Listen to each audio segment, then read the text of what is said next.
Hello. For those who don't know me, my name is Dr. Laura Pfeiffer. I am a naturopathic doctor and I help bring your hormones from chaos to calm. Today's chat, I wanted to talk about something really interesting and specific, but I really wanted to talk about the role of menopause and oxidative stress because I think that oxidative stress is something that we are encountering more and more in the environment we live in. And I want to talk about how symptoms of menopause or increased risks in menopause can be attributed to oxidative stress and the role that it plays, and some things from a holistic perspective that we can do to help this. So let's just start really basic with what is menopause. And menopause is defined as the permanent cessation of ovarian follicular activity and eventually the menstrual cycle. So if you are in menopause, it is defined as 1 year from your last period. Now, symptoms in menopause can vary. In my patients, I see so many different symptoms, but commonly we think of menopause as hot flashes, night sweats. We see vaginal dryness or pain with intercourse, mood changes, eventually vaginal atrophy if nothing is done to support those pieces. But also we have an increased risk of things like cardiovascular disease and osteoporosis and diabetes. And so those are the big things I want to talk about right now, because those are the conditions that can really significantly impact your life. So menopause typically starts occurring between the ages of 45 and 55, and the rise in FSH is typically the earliest hormonal change. But in menopause, as many people already know, we see a decline in both estrogen and progesterone. Now, I think that we tend to demonize estrogen a lot. We tend to look at estrogen as a negative thing. I always see online, estrogen dominance and estrogen worsening, insulin resistance and things like that. But estrogen is actually a really helpful and protective hormone, and it has antioxidant roles and it has anti-inflammatory roles. Progesterone, like I said, also declines. It is our progest hormone. It is what prepares the body for pregnancy. And so we actually tend to see an increase in overall oxidative stress in that postmenopausal state. And so what is oxidative stress? Basically, we look at these things called free radicals, and these can actually overwhelm the body's antioxidant defense mechanisms. And so things we enter or encounter in everyday life will expose us to oxidative stress or reactive oxygen species, ROS. And it's up to our body's antioxidant systems to deal with those. And so we can think of oxidative stress almost similarly to rust. So if something is rusting, we know that it is not good. We look at the impact of aging and the impact of a lot of chronic disease to be the result of this oxidative stress. And so as our body ages, we have less antioxidant systems or less antioxidant capacity, and this leaves us more susceptible to other age-related pathologies, so things like liver issues and cardiovascular disease. Now, the interesting connection between oxidative stress in menopause is that the reduction in estrogen is actually shown to increase the level of oxidative stress in the body. So again, if we look at estrogen at high or normal concentrations, it actually has a beneficial impact on antioxidants by impacting markers of DNA damage, so a marker of oxidative stress.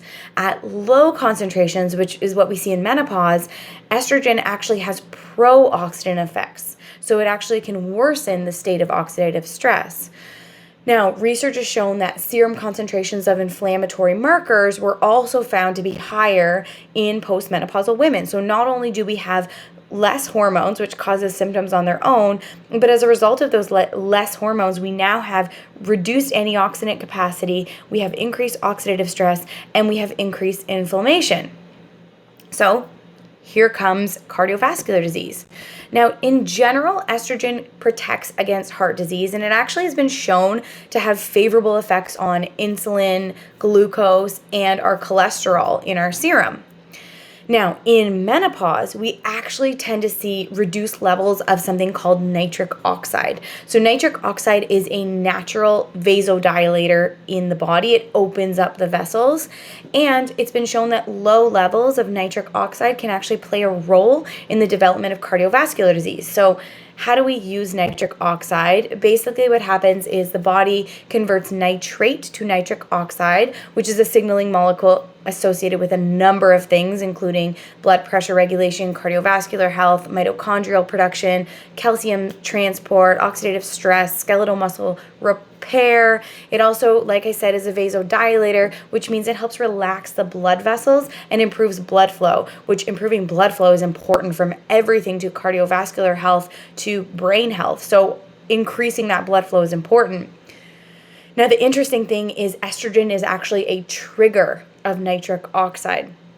So the current understanding is that the loss of the antioxidant effect of estrogen increases the susceptibility to developing atherosclerosis that can lead to cardiovascular disease in postmenopausal women. We've also shown that postmenopausal women have lower levels of nitric oxide, which can lead to inflammation and other vascular disturbances we see that increase the risk of atherosclerosis. Now, in the research, when we supplement nitrate in its pure form, so by sodium or potassium nitrate, or via food, so beetroot is a really high source of nitrate, we can actually temporarily reduce the body's oxygen demand during exercise. So we know that nitric oxide is important, and we also know that higher levels of nitric oxide in premenopausal women are able to provide cardioprotective effects, and they can actually inhibit the smooth muscle changes we actually see in heart disease. So we know that the reduction of estrogen is a huge driver behind a lot of this oxidative stress and behind a lot of this nitric oxide reduction. Again, the reduction of estrogen can also increase something called free fatty acid levels, which make postmenopausal women more susceptible to metabolic syndrome and insulin resistance, both are which are implicated in cardiovascular disease. This is why it's so important. This is why with my patients I'm talking about not only what your current symptoms are, but we need to make sure we're appropriately managing all of the risks associated with where you're at in life. How do we manage and calculate your risk for chronic disease, and how do we go about measuring your risk and then doing something to fix it? So interestingly enough, you can actually buy nitric oxide like salivary strips that you can use to measure your level. Now, when we have chronic levels of inflammation, nitric oxide will actually be overproduced. So we're going to have a local overproduction. And this will actually shut down production in other tissues.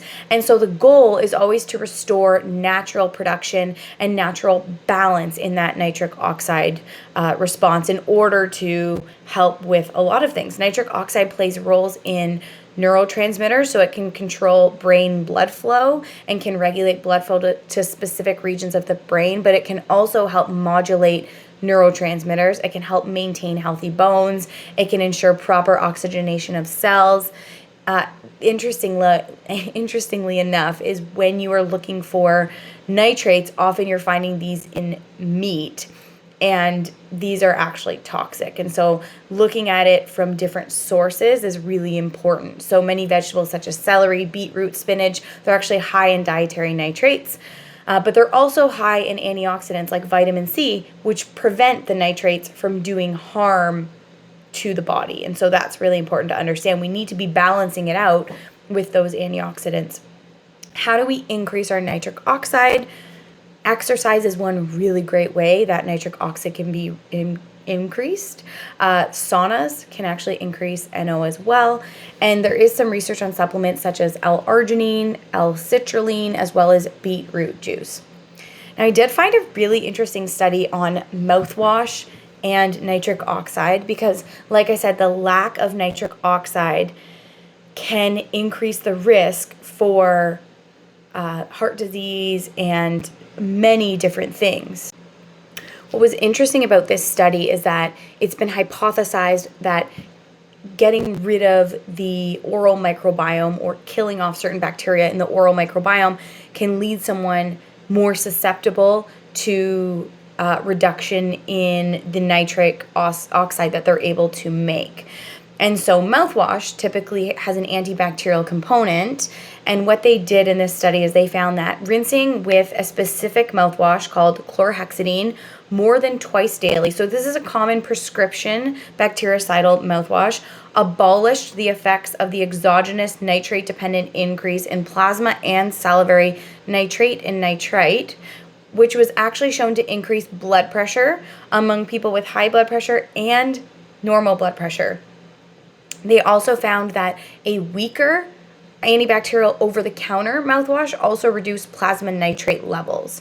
And they concluded that disruption of the oral microflora by antibacterial mouthwash may have detrimental effects in the health by lowering the bioavailability of nitric oxide.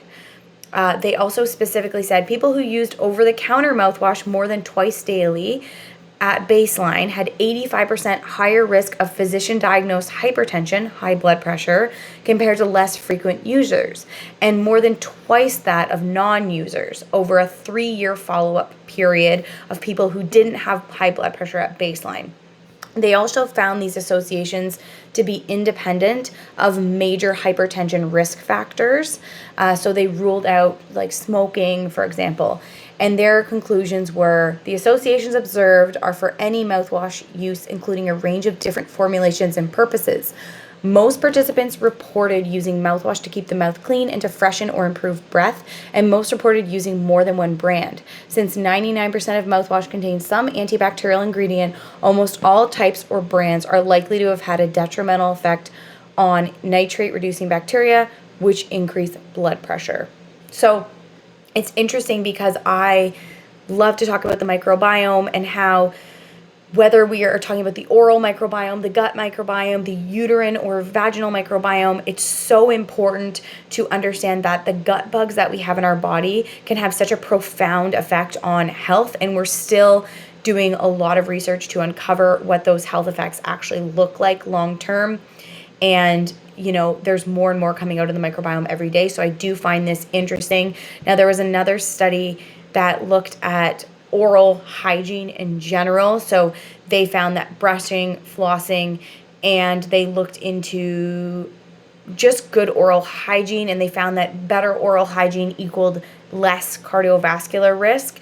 And so I think there's a balance in obviously making sure you have good oral hygiene, brushing, flossing, etc. is really important, as we know that good oral hygiene actually reduces the risk of cardiovascular disease. And we do have to balance this information with things that we already know and things that we already know to be true. And so if someone is mouthwashing once a day, maybe that's not as detrimental from a nitric oxide perspective versus balancing the impact of having good oral hygiene, etc. So we have to make sure we're balancing all of the information. We do know in the study I just mentioned, they found that people who used it more than twice daily were at an increased risk. And so maybe it is the dose that makes the poison, so to speak, right? And that's just, I just felt like that was good information to know. In addition, if we're looking at vasomotor disturbances, so things like hot flashes in menopause, we know that oxidative stress is also involved in the pathogenesis of that, so hot flashes or night sweats. If we're looking at osteoporosis, we know that the decline in estrogen has been shown to play a major role in decreased bone mass during the onset of menopause, especially because it has a variety of protective mechanisms on the bone. And high levels of FSH can also contribute to bone loss. This is interesting and important to know because, again, if I'm talking to a patient who may be experiencing something like premature ovarian failure where they go into menopause early, or maybe their mom went into menopause early, then this is something that I'm really keeping my eyes and ears open for, is making sure we're addressing bone health and we're not ignoring that as a risk. And interestingly enough, if we look at oxidative stress specifically, it's been shown in healthy premenopausal women, there's usually an appropriate balance between the free radicals they encounter and their antioxidant systems. And so the level of oxidative stress is actually not sufficient to impact their ovaries until they get into menopause and they have that driving force of estrogen being lower. Menopause actually creates a pro-oxidant state because the body has a natural decline in antioxidants, including estrogen. Oxidative stress cannot induce menopause, that's important to understand, but it can lead to a variety of pathologies. And if we have a continual synthesis of harmful agents over time with oxidative stress and not any antioxidant capacity to deal with it, this does increase your cumulative risk of things like ovarian pathologies, premature ovarian failure, or early menopause or fertility concerns. I know that I see a lot of fertility concerns when it pertains to, or as it pertains to, oxidative stress.